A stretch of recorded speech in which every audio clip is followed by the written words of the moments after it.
a strange word, integrated or IntAIRgrated. This is what we're going to talk about, is the new type of word we introduce to demonstrate how we can integrate ground with air. And as you can see, we have a number of experts that can talk about that. This event is organized by the IDI, the ITS-driven Innovative Aerial Services Innovation Platform, a new platform launched by Ertico.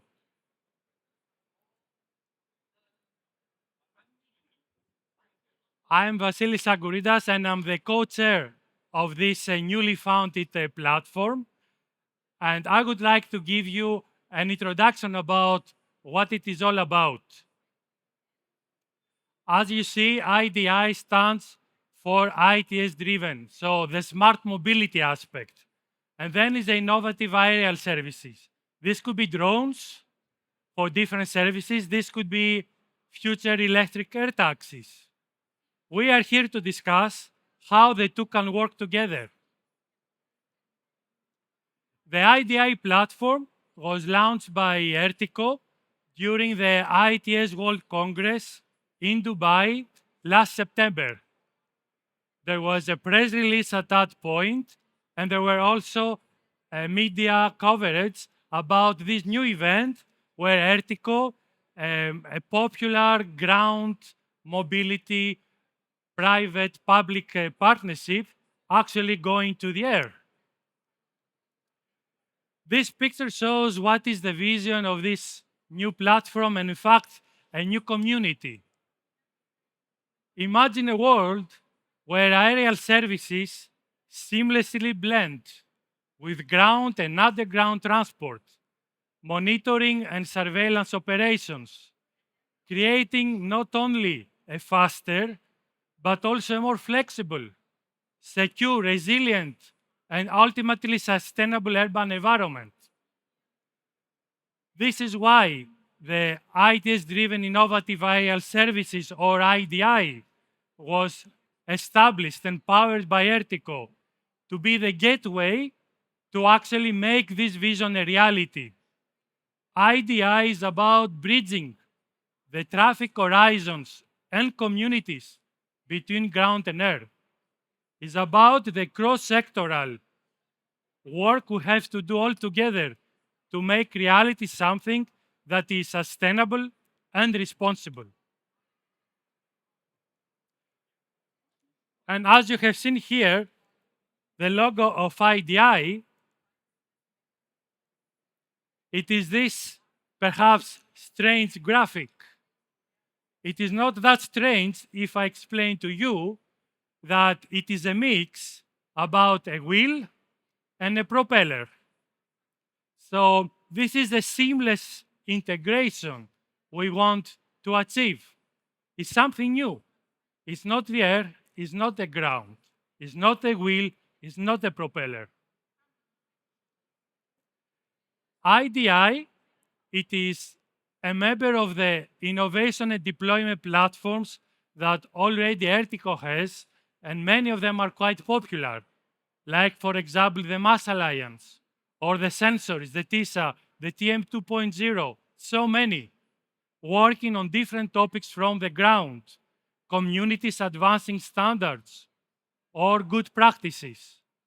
IDI is the new kid on the block in this ecosystem to make the link between the air and the ground. Already, we have 15 members. Some of them, they are founding members, and the membership continuously grows. It is about membership with a purpose. What we want to do is not just to talk about drones or about ground mobility. We want to work together to orchestrate what we need to do to accelerate the responsible deployment of these new technologies and services that become available to us. So from this perspective, of course, you are welcome to join us. And I hope that this opportunity here will give you some awareness about the different opportunities and challenges we may have to work all together. If you want to learn more about the IDI platform, you can visit our website. It's still new, so it's getting step by step more content, and also our LinkedIn. And of course, if you want to know more or to join us, you can contact us at our email address. So IDI and its members launched this new event, the Integrated Mobility 2025, and we start this year with a commercial showcase. Doing research on the topic is one aspect and has been done for many years, but it's not enough. We need also to have the actual solutions, services that we can deploy. So today we are going to see what big players do in this domain and what actually is needed in order to go to the next step, to go out of the business as usual. So it is a pleasure to welcome here, you see, colleagues from big companies. Some of them are already founding members or members of IDI. And I hope that we can have a very informative session for all of you. I would like to ask my colleague Rolf from Continental to make a start.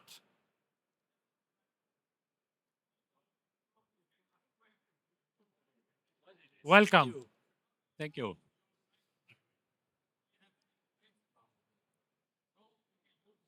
Yes, I'd like to welcome you all here on this session. My name is Rolf Adomat.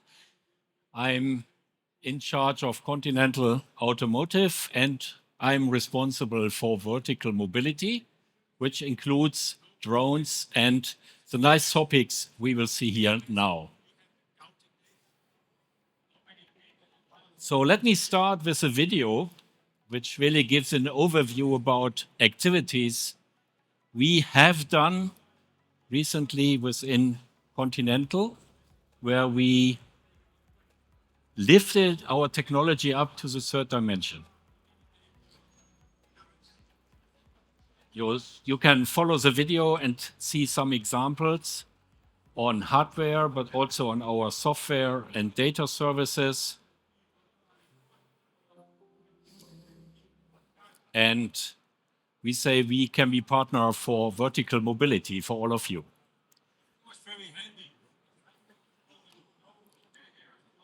So today, what do I like to share with you? I like to start with the activities which we have done and why we bring automotive technology into a third dimension.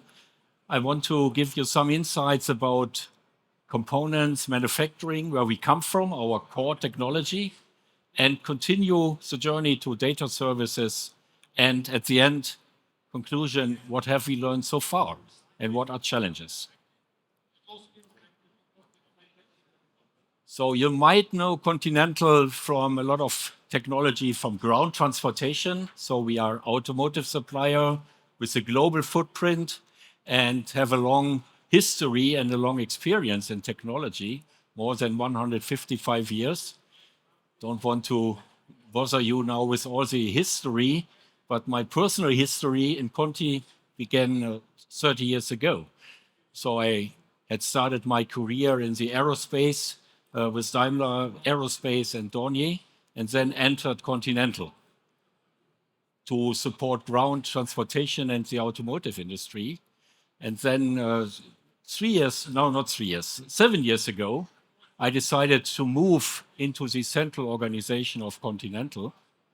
And the task of this central organization is to look for future business and look for strategic opportunities. And one of the opportunity was identified to be drones. I was very skeptical in the beginning and say this might not make sense from an automotive supplier to enter this new space. But meanwhile, I know better. And I'm really convinced that it's the right thing to do. And I can explain you why. So you know that there are dozens of drone applications globally, and I will not go through that slide. Yeah, so you can read through. And all of those require scaling and automation. And now Continental has two positions here. One, we are prosumer. We use that applications in our ecosystem, but also we are technology and solution provider for the drone industry. Let me start with Continental as prosumer, so media production. So we use drones for video footage. When we have test drives, we do very nice videos for advertisement. We have delivery and inventory management in our plants. We have industrial inspection, building inspections, roof inspections, where we need to use drones and where we use drones.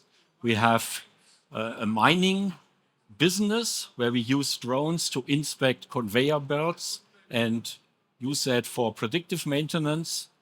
And also, one other example, we use it for perimeter security to secure our test sites, where we have prototype vehicles running. So all of these are examples where drones are in use and where we as Continental are prosumer. But that's only one side of the story. The other is we are a solution provider, and we group that business into three categories. So we have drone manufacturing, and we have components and sensors, and we have data services. And now you might ask yourself, I have not seen a Continental drone in the market, and you are right. So we do manufacturing for our customers, and they do the branding and bring the drone into the market. So we use our manufacturing capabilities from the automotive to bring that into the drone industry. So let's go into more detail for manufacturing and components. We use our manufacturing capabilities, and that is our plants and our processes in the plant. And also we reapply components from the automotive into the drone industry. One example, we take a radar from the cars and put it into the drone, use that for altimeter functionality. The idea always is to increase safety of the drones and reapply the automotive components. And when I say it's also about processes and manufacturing, it's really the entire product life cycle. And what we see in the drone industry, there are a lot of very good solutions, a lot of startups working in this area, and now they need to scale up. And here comes our automotive know-how. So we look for the entire product life cycle, starting with the design, but also have the manufacturing, the sourcing, the purchasing, up to the maintenance and the reuse and recycling concepts. And we see the same processes also on the right-hand side.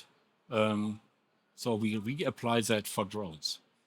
And what you see here is the result of that activity. It's a drone of our partner, Hala Sky. It's produced in the Continental plant, and it's brought into the market by Hala Sky. So that was the first industrial drone where we have this concept of reapplying automotive technology. And that was production start last year. So coming to data services and data businesses, and I have only one example here because of timing, and that's one of the innovation projects. It's a funded project called ADAM, Advanced Airspace Mapping. You can see the logos of the different partners here. Again, we have the same concept. We have technology from the automotive world. We bring it into the third dimension. In this case, use a sensor suite of radar, camera, infrared camera, and LiDAR to enable a 3D mapping. So with drones, we can do 3D mapping in real time. And with AI methods, we also can classify objects. And using that technology will help to increase safety for future drone flights. The project has started 2 years ago, will be completed next year. And with that, we can offer 3D maps for enhanced safety of drone flights. Think about the U-space, where you always know what is the 3D contour of on the ground. It can be used for navigation and also navigation in GNSS denied situations. And we also targeting to make that as a standard for USSP as a service for use-based users. So come to the summary. Where do we see ourselves and where do we place ourselves in the drone ecosystem? You have seen a dozen of applications, and they all require scaling and automation. It's very important that now we develop the business and that we can invest further and that we grow the industry here. We act as prosumer and also as service and solution provider for this ecosystem. We apply our automotive know-how, which is a very good fit into the drone industry, especially now when we mature the industry and come from all the nice solutions from the startups into a higher maturity level. And very important, we foster the involvement of all the different stakeholders. And we see now ground, we have the air, we have aviation, we need infrastructure, we need technology, we need companies operating the drones, do the business. And it's a huge ecosystem with a lot of cooperation. And the IDI platform is one of those vehicles to help us here. And also the discussion here will help us. So thank you for your attention. I'd like to hand over to my next colleague. Thank you. Thank you very much, Rolf. So you got already an indication about what a company like Continental comes from automotive. You may think nothing to do with air. However, there is something there. Let's go now to see another type of application coming also from the air, this time about passengers. I would like to welcome Rohit from Volocopter. Hello, everyone. My name is Rohit Warrior. I'm the head of business development, strategy, and public affairs of Volocopter. Been with Volocopter for about 3.5 years. I've been in commercial aviation for 17 before this. I got interested in this market while living in Asia. I lived in Asia for 12 years. I lived in mega cities. It took me 5.5 hours to drive 25 kilometers in Jakarta one day. A good day would take you 2 hours. And during that time, I had an idea, why is there not aerial mobility that can take me there and take me back? There was helicopters, those were loud, you could hear them flying above, and they were expensive. And during that time, during that very same drive, I started looking at vertical takeoff and landing aircraft that were electrified. And at that point, there was no battery cell density that was enough to start the program. That has progressed. And so there was a couple companies that had been leading the way, and Volocopter was one of those. We've been demonstrating for over 10 years, distributed propulsion, electric distributed propulsion, and we've developed a family of aircraft. And I'll show you a video that will kind of describe some of the aircraft.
It's always incredible for me to see that aircraft fly, and even coming from the industry, I'm taken aback every time I see it fly.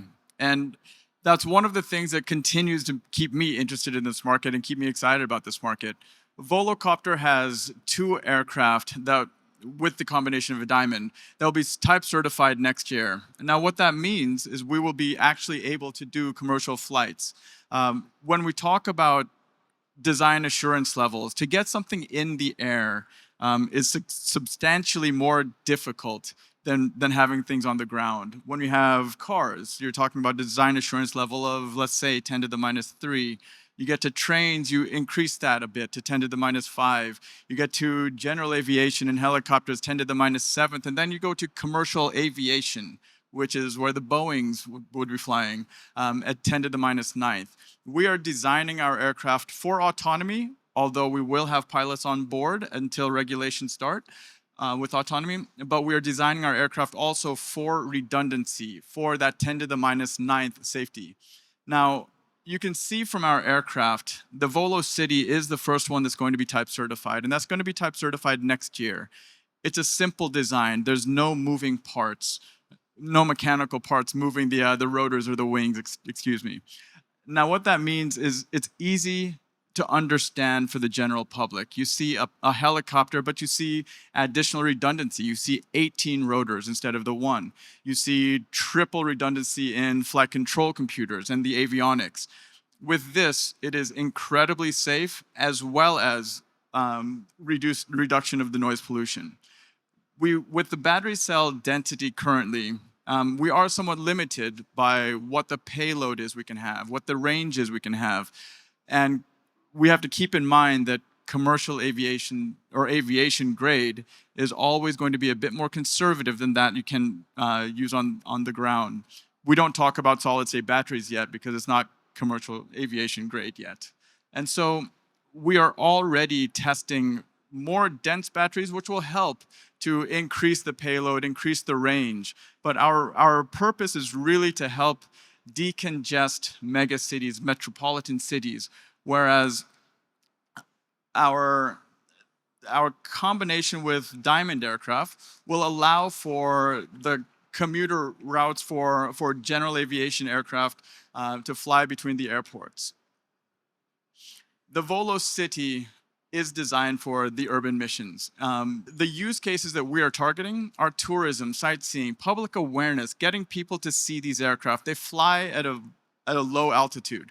They're quiet. Once they're about 100 meters away from you, you're talking at a normal voice. And they look different. And that's not to be taken for granted. And each one of these, as they come type certified, they do look different. They do have different characteristics. They do have different performance variables. So our missions are really looking at the urban settings and starting with the tourism and sightseeing, amusement parks, also including the emergency medical services. As you saw in the video, ADAC in Germany is one of our partners. And we're using those requirements from emergency medical services into our aircraft so that we can do some of those missions, the organ donations, the equipment transfers, getting doctors to accident areas, first responders to accident areas in a faster time, and then evolving that to move to removal of patients and larger payload requirements.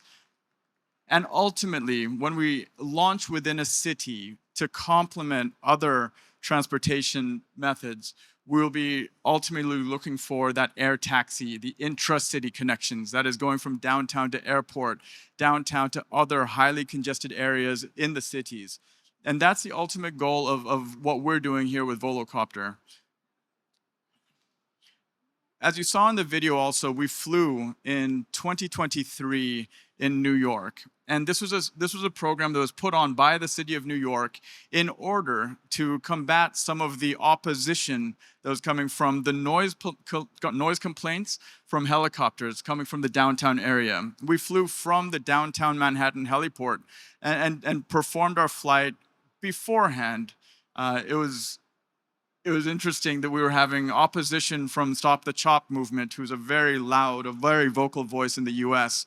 And they're the ones ultimately trying to close some of those heliports in New York City.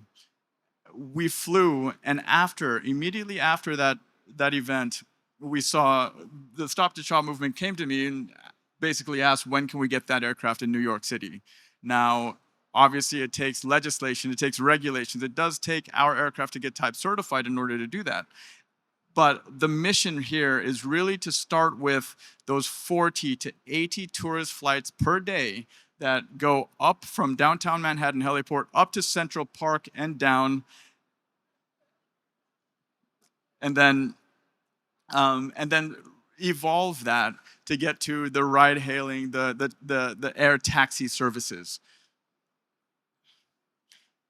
This is how we envision this, and this is very much in line with what we were discussing in New York City. That is to raise awareness. Start with public demonstrations, start with tourism, start with something that is not as time critical, and then moving to an acceptance phase. Start expanding vertiports, expanding nodes where these aircraft can take off and land, and then ultimately getting to full-scale adoption. And that adoption is going to see multiple aircraft around, multiple aircraft designs with different missions, doing urban settings as well as regional across the cities. We will bring urban air mobility to life. And we've had some challenges over the last year, but as we continue to move, and now with the combination with Diamond Aircraft, we have a lot more confidence in how we're going to get to type certification next year. And we will be concentrating on the aircraft sales and looking at these electrified aircraft as our product. Working with our software platform, the Volo IQ, which you saw also, it does modules from flight test to flight planning, customer journey, passenger booking. It's an all-inclusive digital platform that allows for easy integration of eVTOLs into your transportation systems. And through this experience, we have airline and air ops advisory services. We will be launching next year, and I look forward to being a part of this journey. Thank you very much for your time. Thank you very much, Rohit. So we have seen the other side, passenger transportation. We have seen drones doing different things, but how are they going to fly? How can we manage the traffic, whether it is for drones or for eVTOLs for passengers? I would welcome Michael from SkyGrid Boeing Research, where he can give us an overview about that. Yeah, I'm here to tell you about SkyGrid. I'm actually from Boeing Aerospace here in Spain, but SkyGrid is a 100% Boeing company, and we work very closely together with them. In fact, last year I was leading the R&D activities in SkyGrid, and a large part of my team are closely collaborating, working directly in developing SkyGrid's activities. So what is SkyGrid? It's what's called a third-party service provider, which supports the airspace integration. And in particular, we're supporting remotely supervised operations and advanced air mobility. So very advanced operations. It's all about setting up the digital infrastructure, which supports and connects all these different stakeholders, which form part of this new ecosystem. On the slide here, we see many of these different pieces that come together, that need to come together. We have an operator supporting the air operations, sensors, airport controllers, all different parts. And what we see here on the bottom is the digital back end, which connects these different pieces and puts them together and provides a layer of quality and assurance to ensure that data exchange happens in a assured, high integrity manner. This is the spirit and the goal behind SkyGrid. I'd like to say it's not intended to replace any existing architecture. In the example of air traffic management, in fact, our intention is even to support and accelerate the modernization of these infrastructure. Also, an important distinguishing factor is the fact that SkyGrid system is one in which is designed from the start with aviation quality. That means that the aircraft, the typical processes and certification standards are introduced into the design process from the very beginning, following these the same as what might be done from an air navigation service provider. Airspace integration is also a big topic. SkyGrid, we support all types of different aircraft, not just permitting operations of small unmanned aircraft, but also larger conventional takeoff and landing, which may be uncrewed, no pilot on board, but even also eVTOLs, which are these electric air taxis we saw from the last talk, also supporting these and providing these services. Here, what are the critical challenges here? Is in order to have all these aircraft be in a way seamlessly integrated into the airspace, we need to have a common operating picture. We need to understand we'd have to have traffic and weather and awareness on all levels, for example, which can support these types of operations. So that's something that's SkyGrid we do. We provide and we do that in a high integrity and assured manner. In gathering and preparing that data and making that data available, for example, to the operators and ensuring that these operations are then. Our system provides this common operating picture, bringing this data together, and not only for this situational awareness, as I mentioned, but also in delivering support for this increased automation in the system. Increased automation, which is necessary if we were to eventually achieve higher traffic densities, which is our ultimate goal for everyone. And also as well decision support. So to make this overall a safer system, we need then all this high integrity information system will give us the means, the operators, the air traffic controllers, all the stakeholders, the capability then to have this advanced decision support. The product system that SkyGrid offers can be broken down into, digital information services, which is more the most mature area currently that is being offered.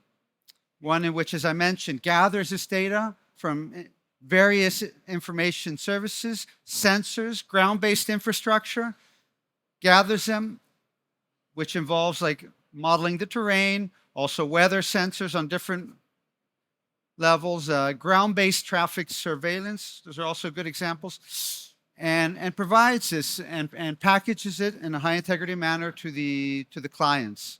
Strategic planning services also, one in which then is the next step, one in which we can plan the operations in a reliable manner, taking advantage of that information. And then ultimately, on a more advanced stage, then also tactical planning services to ensure that during the operations, providing that decision support, we can then ensure safe operations. I'm going to show you a video which kind of describes the interface involved with SkyGrid. This is should give you a flavor of how this system then can operate.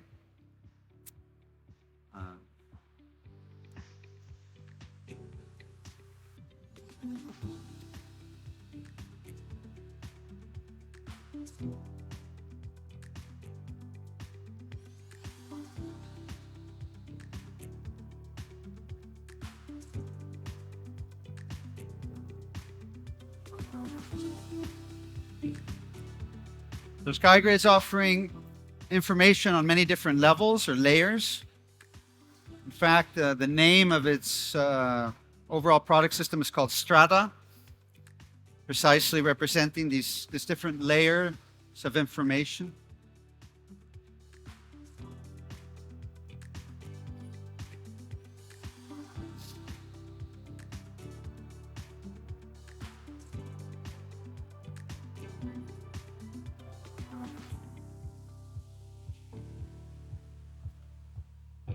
There are many components to ensuring safe operations in an integrated airspace. As we see, there may be different airspace classes, traffic awareness, which we're gathering information from cooperative and non-cooperative sources. ADSB would be a cooperative, non-cooperative would be, for example, radar. These are different sources that we put together to give this common operating picture.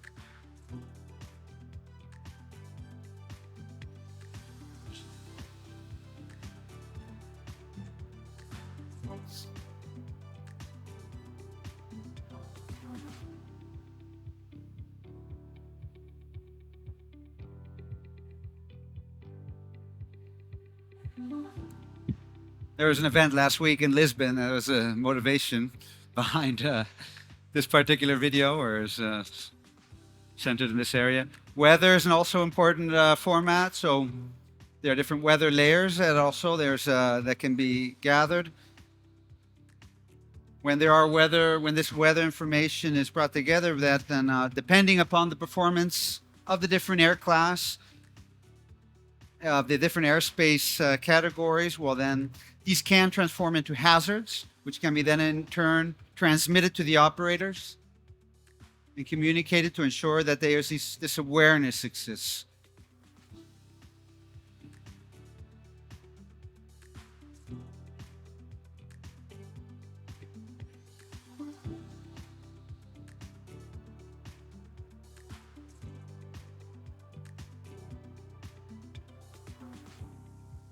Finally, if there are any conflicts with existing operations, given a certain weather hazard, well, then these can be taken into account and the operations can be modified accordingly.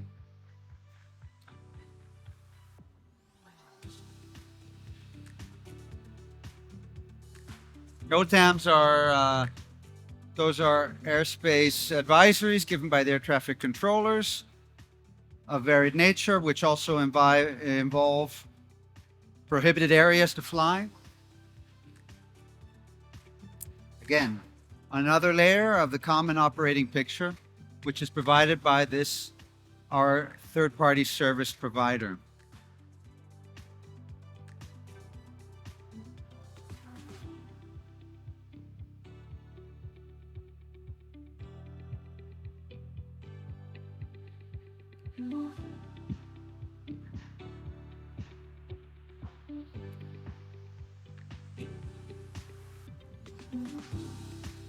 And this can be tailored then to the various operators' preferences and criteria with which how they want to treat and handle the information.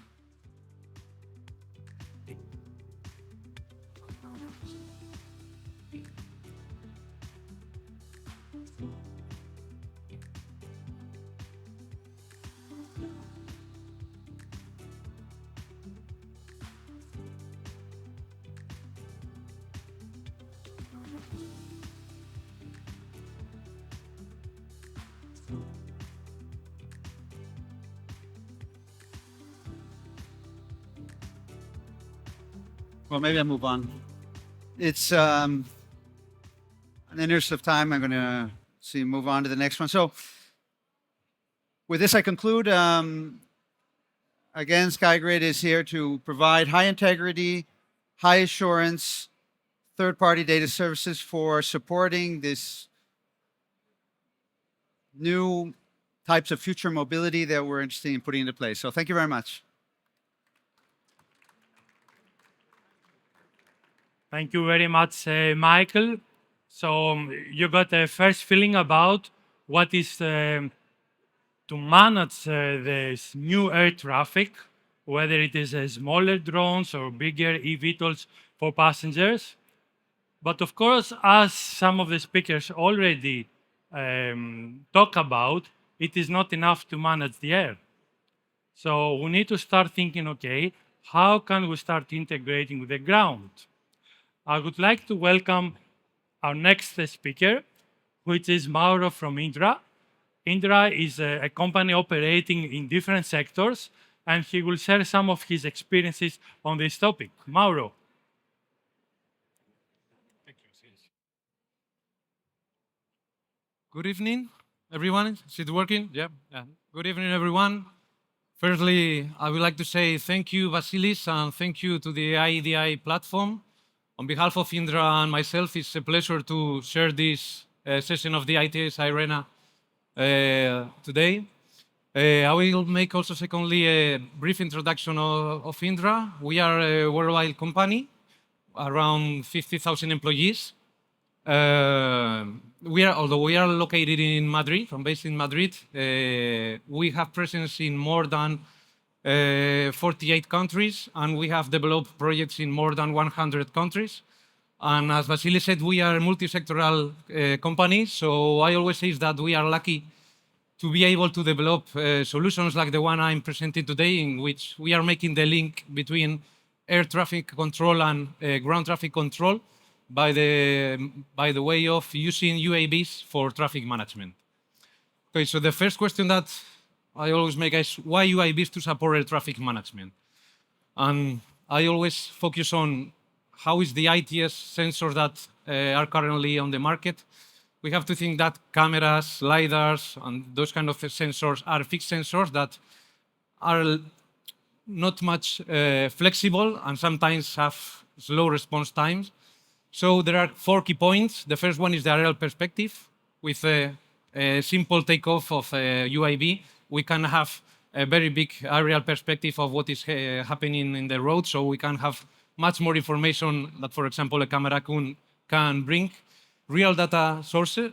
Drones currently, and each day more and more, can, for example, make some process on board about the information that is taken and only send the important information to the control centers, for example. They are also, I see that they are configurable sensors. For example, if we would like to detect fires, we could equip them with thermal sensors. If we would like to have clear images, we can equip them with HD cameras. And last, and I think the most important one, is the mobility. For example, current one problem of, well, I don't say problem, the reality is, for example, secondary roads are not so equipped as principal ones. So drones and UAVs are a good solutions to have take some information on what is happening there. What is the solution that we have developed about? Okay, we have to have in mind that we wanted the control traffic operators to have the possibility to send a mission of a UAV to gather information about any point of the road infrastructure. So for this, we have making an integration of 3 in-house different platforms that we have in Indra. The first one is InMovaTraffic, that is our platform for control traffic management. The second one is the CMPD, that it is the platform that is responsible for managing all the mission of UAVs. And the third one is the UTM platform that is responsible for providing US-based services and connecting the drones and the UAVs with the rest of the ecosystem. So as you can imagine, there is a lot of exchange of information between these 3 platforms. We wanted to make this very simple to the operator, so we have automated the exchange of the information, so with a simple click almost, the traffic control operator can request the mission and have the information from the UAVs. InMovaTraffic, as I mentioned before, is our platform for our traffic management. The operator can check the traffic status, check the ITS equipment that is installed in the road, and of course, propose traffic management. One important thing is that we can implement response plans, okay, that, for example, when any incident is happening in the road or in the infrastructure, for example, there's a vehicle that is stopping a tunnel, either way, triggered by the operator or by automatically, the operator can activate responses, for example, closing the tunnel, sending a UAV, sending message through V2X communication, this kind of responses. It is able to manage multimodal information. For example, it can exchange data with public traffic operators. And as I said, it has capabilities related with V2X services to send information to connected vehicles. I will not go too much into detail. This is a very simple architecture of the platform. The idea that I wanted to have you with here is that it can be used for managing ITS, TMs, tunnels, urban traffic. And over the years, we have been implemented and adding the last cutting-edge technology. The UTM platform, okay, is that platform that is responsible for or represents the access for the registration for any users that would like to make use of the low altitude airspace. And it's responsible for providing the UTM services, for example, the geofence, telemetry services. Okay, so it has updated information regarding the status of the airspace, if there's an air-restricted area, if there's an air-protected area, and so on. And it supports the users. It gives support during the planning phase of the missions and during the real-time flight execution. So you can.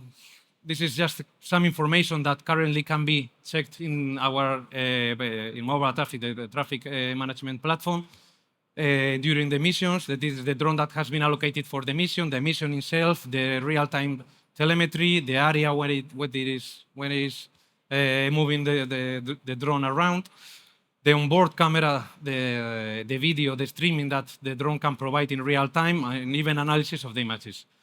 We have been, during the last year, working with two kinds of drones. The first one is Mantis, that is an on-house Mantis from Indra, is a fixed UAV system that it can work automatically during the different phases of the flight.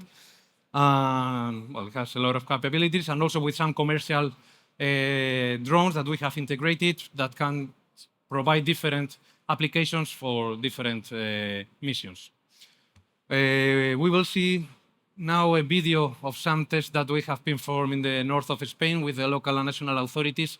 Okay, this mission was dedicated in the sense I've mentioned, that a road traffic operator can automatically send a mission, and we will see how it is receiving all the information in real time.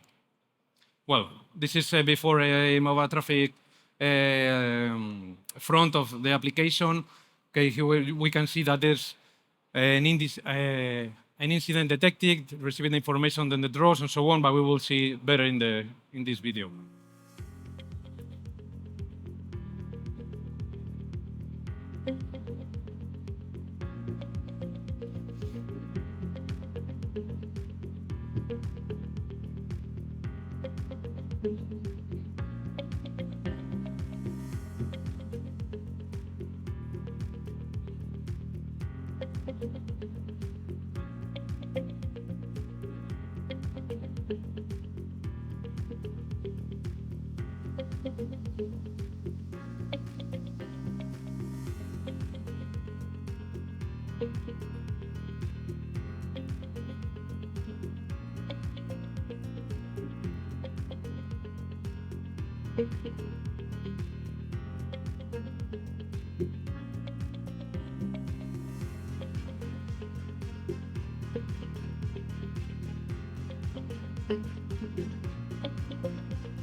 So this was a use case for incident management, making the use of UAVs for incident management, but we see there are other potential use cases for such as infrastructure inspection or vehicle tracking that, depending on the situation that is taking place in the roads, we would like to have any performance or another. And just the last point I would like to highlight is, for example, that we are making video analytics with the streaming that we are receiving from the UAVs in order to count vehicles, to classify them, to have detects or incidents regarding congestion. Well, this is more or less the things we are doing around the UAVs dedicated to the air traffic control. I hope you enjoy the presentation. Thank you.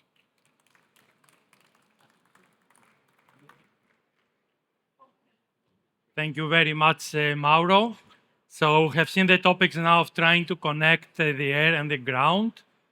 Before that, we have seen from Reut and Volocopter a new type of startup, a new type of company that was not existing before, and it is a company making these aircraft. We have also another type of startups like Skydrone, and Nele is coming from there, that they are about what is called the U-Space service provider. So Nele, can you explain to us what is this new type of startups and what do you do? Sure, Thank you. Vasilis. Thanks for having me. So good afternoon, everyone. My name is Nele Kogge. I'm the head of marketing at Skydrone, and today I will present to you our drone detection system. But before I do so, let me quickly present my company. We were founded 5 years ago as a joint venture between the Belgian air navigation service provider Skies and Brussels Airports, and we offer different drone solutions and services.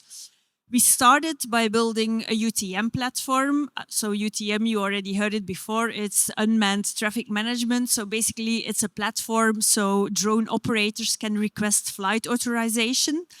But we soon realized that only a minority of drone pilots are actually requesting authorization. So then we shifted gears a little bit and we started building a drone detection system, which I will present today. And in the meantime, we're also in the process of becoming a U-Space certified service provider. And lastly, we also have a couple of dedicated drone pilots in our team, so we also offer specific drone services. First, something about the problem that we're trying to solve. On this image here, you can see a heat map of all drone flights within a time frame of 1 month around Brussels Airport. But of course, drones are not only flying around Brussels airports, they're flying everywhere in the world and they are disrupting many sectors of the society. On this slide, you can see 3 examples of different incidents that have happened over the last months. For instance, in Ukraine, there was a nuclear site breach due to a drone. In the US, a sports game had been disrupted because a drone was flying over. And in the UK, there was a near miss with a passenger jet. So having a drone detection system in place is not a luxury to guarantee safe airspace for all users. With our drone detection system, we noticed that only 15% of the drone pilots actually request authorization. So that means that 85% of all drones flying above our heads are there without any authorization. So how do we detect all those unauthorized drones? Of course, it all starts with a sensor network. We are using the SenID+. The cooperative drones are being detected through direct remote ID, but the non-cooperative drones, so the 85% I talked about, happen via radio frequency detection. That's actually the signal between the remote control and the drone that is captured. The advantage of RF detection is that it's independent of the weather conditions, so it works in all weather conditions. It's also a passive system. It means it doesn't emit any signal. And also we include a decryption database, so we can also automatically identify the type of drone that is flying there. Is there anyone who wants to make a guess at which type of drone is the most detected by our system? Is anyone familiar with a Chinese brand? DJI, and a more specific type is a DJI Mini. That's the one that we detect most often. So with this system, we detect more than 95% of all commercial drones. As you can see on the image, this sensor is a lightweight solution, so you can deploy it on a permanent basis, as it is the case here in an airport. But we also deploy it for temporary events, for instance, for summer festivals. Just for 1 week, we put the antenna there, and then the police can use it to monitor all drones that are flying. So that's the hardware part. And then our software part consists of 3 modules. The first module is a UTM integration. That's rather unique for a drone detection system to integrate with a UTM platform. Thanks to this, we can automatically distinguish which drones are authorized and which aren't. And that will become clearer on the next slide. So on the image, you have a screenshot of our drone radar application. That's our real-time application that shows you the overview of everything that is flying in the air. So on the image, you can see a red drone at the top of the screen. So that's an unauthorized drone. Then in the middle, you can see a green drone that is flying within a pink area. The pink area is the flight plan that a pilot has submitted, and you can see that authorized drone is flying nicely within his requested flight path. So we don't only visualize the position of the drone in the air, but we also visualize the location of the pilot on the ground. And by doing so, this enables the police to easily go and intercept the pilot who is flying. The users of the system can make some alerts, so they can schedule some alerts if a drone flies within a specified intrusion zones. They can receive a notification via SMS, via email, or a sound notification. And also, if they have known drones that they know of that will be flying, they can also whitelist them to avoid too many alerts. And then lastly, the software also consists of the drone analytics module. That's actually the historical overview of all drone flights that have been detected in the past. So in the left panel, you can see an entire list of all drones that have been flying. You can easily filter them on specific parameters, for instance, on the date. If you want to know in a specific time frame which drones have been flying, you can also filter on a serial number. If you want to see all flights of one specific drone, you can filter on the height. For instance, if you want to know all drones that have been flying above 400 feet. And so by these filtering capabilities, you can really analyze specific patterns that have occurred. On the map, you can see the exact flight plan that the pilot took. So you can follow the trajectory, you can also replay it, and you can also easily share a specific drone flight with third parties. And then also you can export the flight in many different formats if you want to do more thorough analysis. So that's it for me. Vasilis, back to you.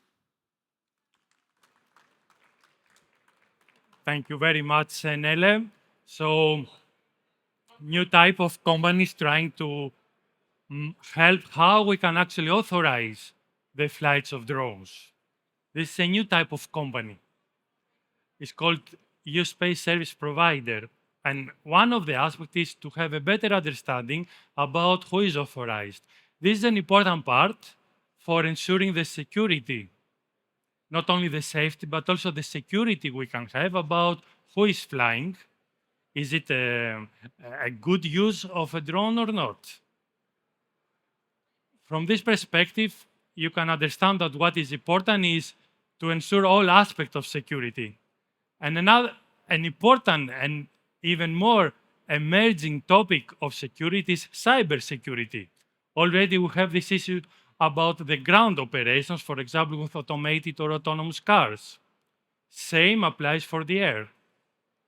For this, I would like to invite Antonio from DECRA, where he can explain to us what DECRA has to do with this DECRA is a known company for the ground mobility. So Antonio, up to you. Thank you so much. Hello, hello. Can you hear me? Yes. Thank you so much, Vasilis. Really big thank you to Ertico, to IDI for inviting DECRA to this event. Thank you so much for the rest of my colleagues for your great presentations. And well, this will be like the last part of this session. And we are going to take a look into those aspects related with the cybersecurity testing and certifications on unmanned aerial vehicles, UAV. This is the last time I will refer to drones with this. From now, I will refer to drones. Okay. Well, this is me. This is Antonio Vizcaino. I belong to the DECRA Cybersecurity Hub. It's a global organization. We are providing different cybersecurity evaluation certification services, pretty much focus on the evaluation of cybersecurity for products with a wide definition of products, and be hardware, software, platforms in the cloud, etc., etc. Well, we will start with a quick introduction of DECRA. We were established in 1925, so this year we are 100 years old. So this is really good news for us. We are established in more than 60 countries right now in the 6 continents. We are more than 48,000 people, and we provide a wide range of services. Probably DECRA is very well known for vehicle inspection, but we also do industrial inspection, consulting, audit, training services, and finally product testing. This is where our cybersecurity services are provided, so to speak. Our vision for this important anniversary is to be the global partner for a safe, secure, and sustainable world. Okay, I will skip a little bit our history. Again, we started in 1925, and after 100 years, we have dramatically expanded our portfolio of services with our clear aim to make our world more safe and secure in the road, at home, and also at work. And from now on, also in the skies, as you will see. We will see a quick video about what DECRA is doing. We witness their birth. We nurture their growth.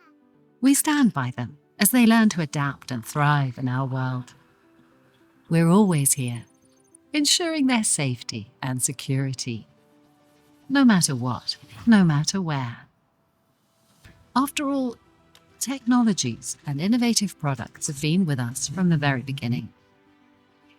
They propel us forward, helping us evolve, improve, and reach what was once just a dream. Our commitment keeps up their pace. We test, evaluate, and verify every detail rigorously to guarantee, validate, and certify products containing technologies to realize their full potential, unlocking new realities and revolutionizing how we connect, interact, and experience the world. We take them to the next level by innovating safety and security.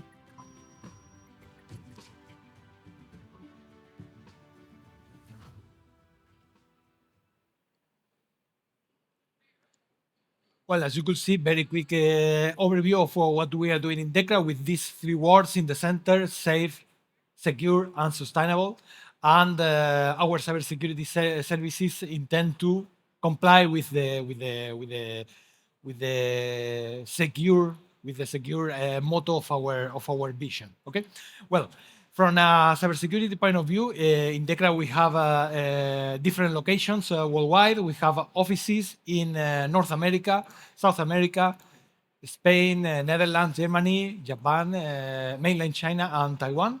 We are providing different services depending on the location. We don't have everything everywhere, but overall, we have a really strong portfolio related with cybersecurity evaluation certification of the cybersecurity of different types of products.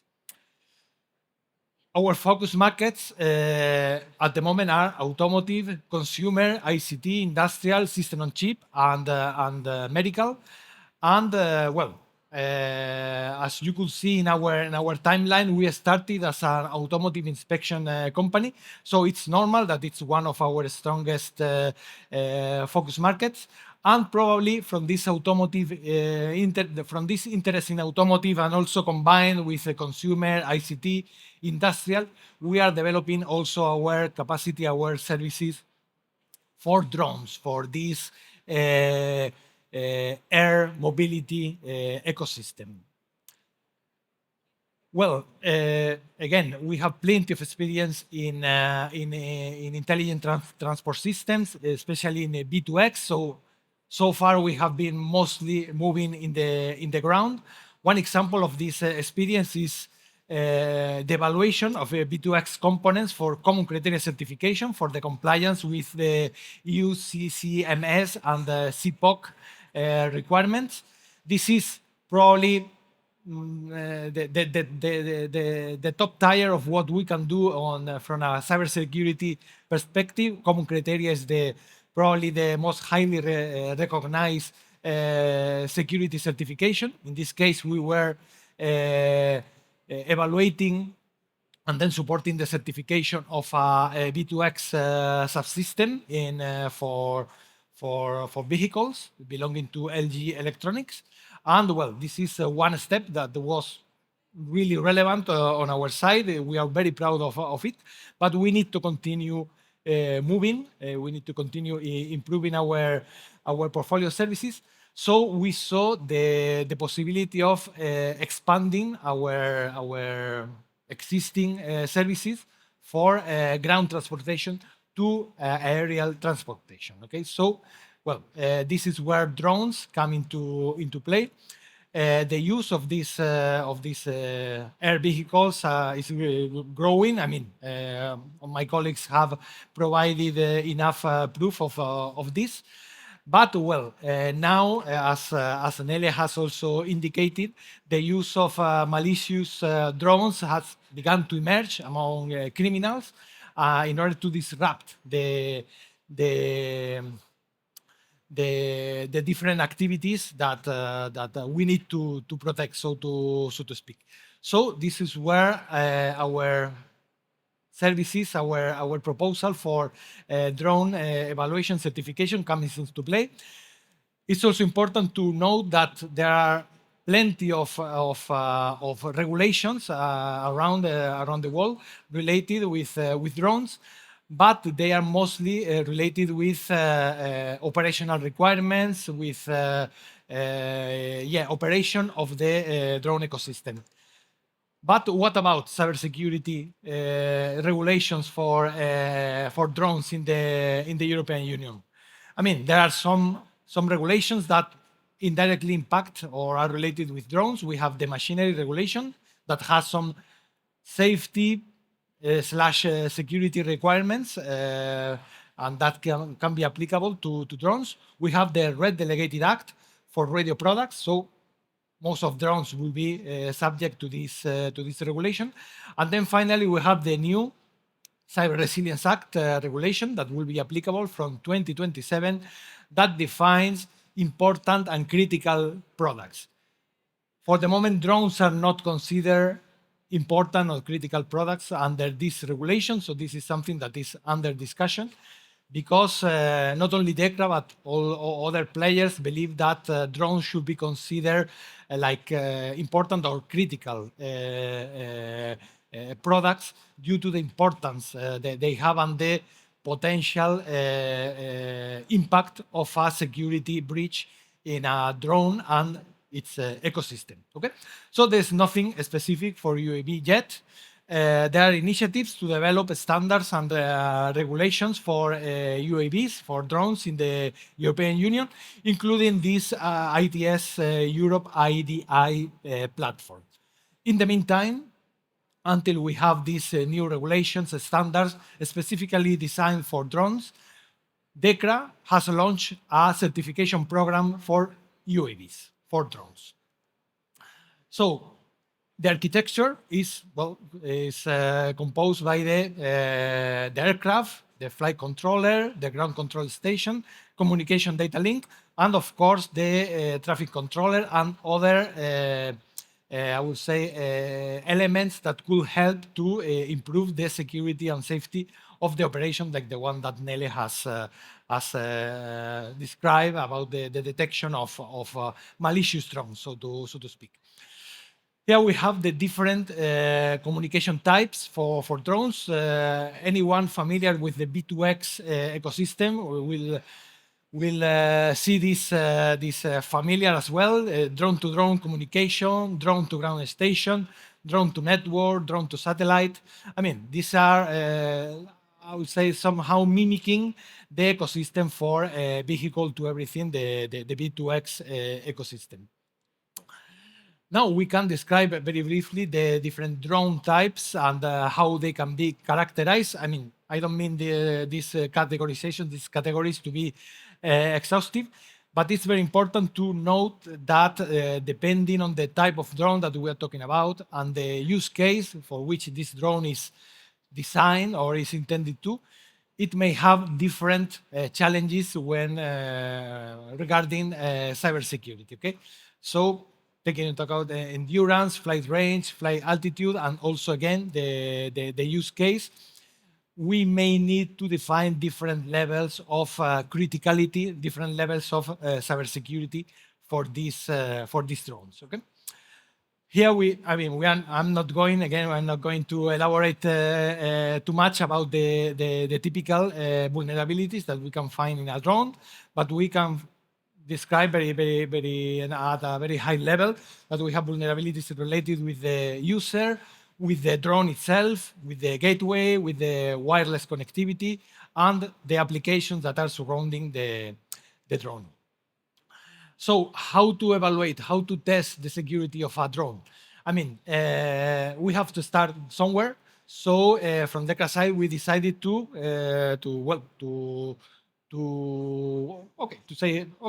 some of the drones are similar to a consumer IoT product. Some of them can be similar to an industrial IoT product. So we decided to use these two standards, HCN 03645 and IEC 62443, -4-1 and -4-2, as references to build our own standard and certification program for drones.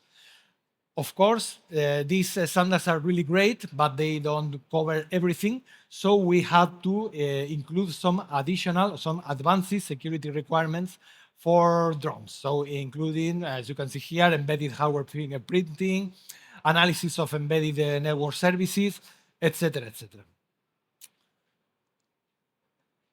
Our certification program, the one that we have established, has 3 levels of compliance. This is very similar. This is aligned with other certification programs, such as common criteria, such as CTIA, and many others has these different levels to address different levels of criticality of the products. These 3 levels, as you can see here, are categorized depending on the use of the drone. We have this first level for commercial use. This is the one that we are promoting most commonly, and we have had a number of success cases for this commercial use. And in some cases for government and agencies use, or even for military and other classified areas, we may need an additional level of security of evaluation and the involvement of a certification body in order to guarantee, in order to assess that the evaluation of the drone complies with the requirements and the expectations. Okay. Some success stories related with this proprietary certification program. We have worked with TTC, the Telecom Technology Center in Taiwan, to develop a specific certification program for Taiwan. And we are also in the process of developing a certification program for drones in the context of Spain and the European Union with ITG, el Instituto Tecnológico de Galicia. These guys are also members of the IDI platform, which is really good news. And this project is being developed under an INCIBE project related with the cybersecurity of the connected vehicle. So this means that there is a clear idea, a clear assessment that drones are part of the connected vehicle environment, so to speak. In this certification program, ITG acts as a certification laboratory, as an accredited laboratory, and DECRA acts as a developer of the standards and certification body. Next steps, move from the existing proprietary standard to I would say, a global standard, I would say official standard, so to speak, promote the need for conformance and certification, or the development, even better, of a new regulation that specifically applies to drones. Okay. And finally, we have, as part of this certification program, we have designed this DECRA seal for drones under our 17067 accreditation. And we can define together with our end customer, we can define different levels for different levels of compliance for the different types of drones that we will be evaluating. Again, in this presentation, we have focused on the drone, which is probably the most evident component of aerial transportation system. But this program, this cybersecurity evaluation certification program, can also be adapted to other components or to other members of the ecosystem, including the infrastructure, the traffic management tool, the drone detection tool, etc., etc. And that's pretty much it from my side. Again, thank you so much for your attention, and I pass you the baton again. Thank you very much, Antonio. You can stay here. In fact, I would like to ask all the presenters to come here on the panel so we can have some questions. Before starting asking some questions, I would like to ask, has anybody any question?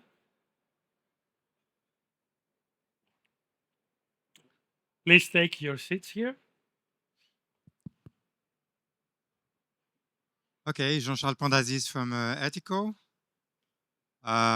I'm many years in the field of ITS, and I recognize the very good goal to somehow connect the road, I would say, management, traffic management with the space. I mean, with the drones. My question is: there are different places where the drones will move, and when they move over the cities, for example, you know that on the ground we have maps, right? And vehicles are following routes. When you go to the air and you have drones, but drones will have to connect and to go down there, and we will need somehow, I guess, to define 3D maps maybe, or 3D corridor where these drones will have to move, and then we can imagine that the mission that they will apply for and they will register, as you said, we need only 15% are applying for a route, right? In fact, if they want to fly, they will need to apply for a route, and then the plan of the route should follow whatever good navigation path is toward the destination, even if it is, let's say, somewhere there an incident came over a crossing, over the road, whatever. They will need to go there following a path. Otherwise, the other drone, because it's not only one drone flying, right? You need to imagine what type of infrastructure you need when you have, I don't know, 100, 200, 1,000 drones going around, right? And they need, so they will need to ask for that route. So my question is, do you think we need to think about how to define these 3D maps or corridor or whatever it can be based on what we know from the ground, right? And then manage that. Right? Thank you. I can answer. Thank you for the question. Well, that's actually why it's so important to have a UTM system. So the drone operator who is planning to do a mission, he can request his flight path in advance. And in case that two drone operators have conflicting flight plans at the same time, then they can be strategically deconflicted. So the geozone manager can be made aware of the conflict and then propose a solution to them. So that's one thing. And then secondly, for instance, state aircraft, they don't have to apply for flight authorizations if they have urgent missions. And so therefore, it's also very important to have a traffic information service in place. So having a view of which aircraft is flying where, so both crewed and uncrewed. So not only drones, but also low-flying helicopters, for instance. So yeah, on one hand, the UTM system for the strategic deconfliction, and then on the other hand, there is the traffic information service for the tactical deconfliction in the air. Would you like Anybody else? Yeah, maybe I like to add and pick up your comment on the map. So where we see map, and I explained the 3D mapping, which is important for safe landing spots. So if you have an emergency in the drone, a failure, and then you're looking for safe landing spots to bring it down on the ground, and there maps come into play where you need to know what is my safe landing area. Okay, thank you for this question. I have a question for all of you. So we have been trying to discuss about what it takes here to integrate. So after listening to each other, what is your reflection after all? To what extent can we integrate? Is this integration aspect wishful thinking? Is it something that actually is necessary for this to happen? What is your reflection and what do you think you can do on this aspect? I would like to listen to all of you, your reflection after this long session today. Who wants to make a start? Maybe me. Mauro? Yeah. Maybe you can talk with Yeah. Okay.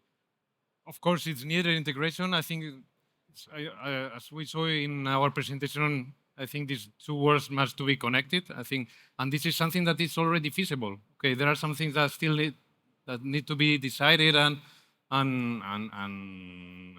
accorded between the two components. But currently, I see that there are other things that are more a cornerstone or a keystone that, for example, regulation and so on, that needs to be more developed that we have currently nowadays. But integration, I think, is something that is being done. And also we have the operators' view that they are with the hands open to receive this kind of services, so they are waiting for advances on this sense. Thank you, Mauro. Michael? Yeah.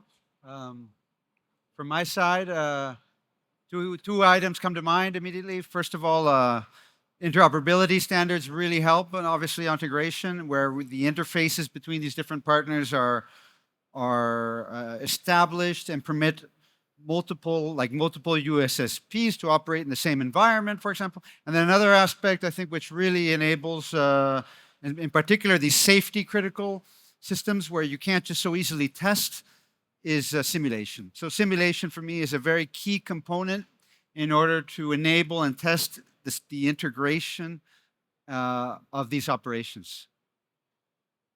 And to take that another step, doing a sandbox, being able to integrate. And I think first off, to answer your question, Vasilis, the answer is yes. First off, we do have to integrate, and we are doing that today in order to develop these new markets. As we work together and we put together sandbox demonstrations where we can actually go through some concept of operations, we will see how this can develop and how it can serve the broader public. Thank you, Roy. Yeah, what comes into my mind, drones is not only about air, it's always about ground because you have to land, you have to recharge, and then you lift off. So it's per se, it's a part of the ground. And we need to look that we have an infrastructure where we allow different drones to be recharged on vertiports or charging spots, and that we do not one drone for one charging spot and another drone, another company for a different ones. So we need standards here, we need regulation, and we can learn from the ground transportation. Nele?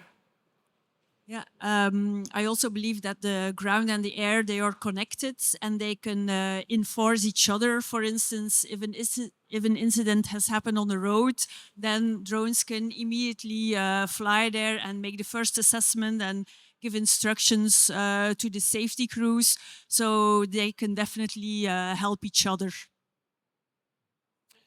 Well, and from our point of view, from a security lab perspective, integration is really key.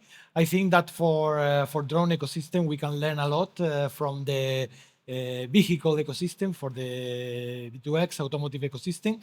We can learn from this B model for cybersecurity.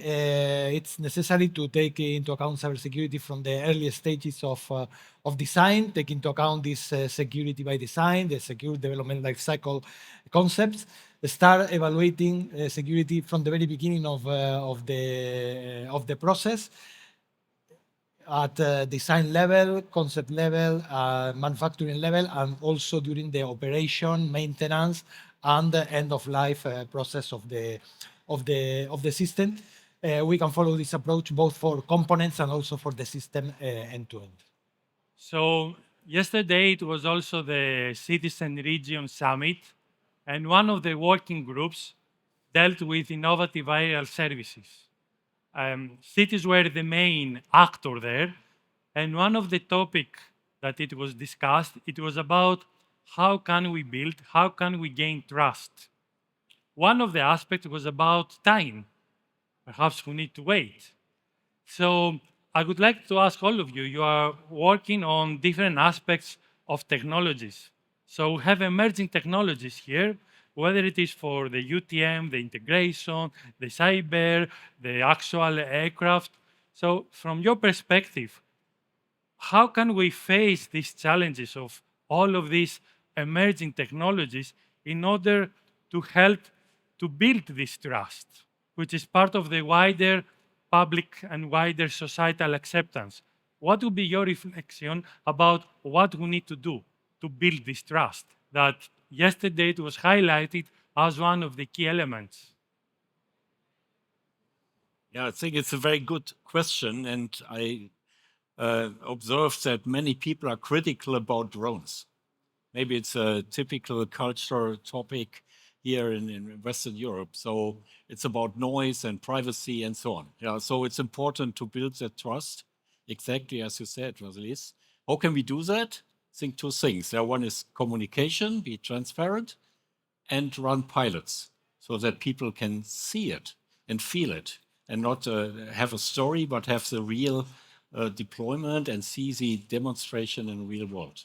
So seeing it and believing it, I think this is what Roy. You just took the words out of my mouth. That's exactly what I was going to piggyback on. I'll bring up the New York example again, and the reaction we got from the public, and that was from the organizations as well as the onlookers, was full support after they saw it. Before they saw it was full skepticism. But once they saw it, once they actually were able to hear how quiet it was, how sustainable it was in theory, they can actually start believing that these aircraft can actually replace helicopters for certain missions.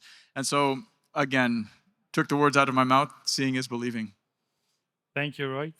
Yeah, I completely agree. And I would like to add to that I think it's important that we can demonstrate really valuable use cases, like, for instance, in the medical field, transportation of organs or medicines to remote areas, transportation of blood transport. That kind of use cases, I think, can really improve the public awareness and acceptance. Thank you, Nelle. Someone else wants to say something? Yeah, okay. Yeah, the quality naturally is of utmost importance. So designing from the very beginning, 10 to the -9, utmost quality is absolutely critical, not to make any mistakes there. And then naturally, well, the public acceptance is has to be accessible to all. So it's I think that's an important part, that it's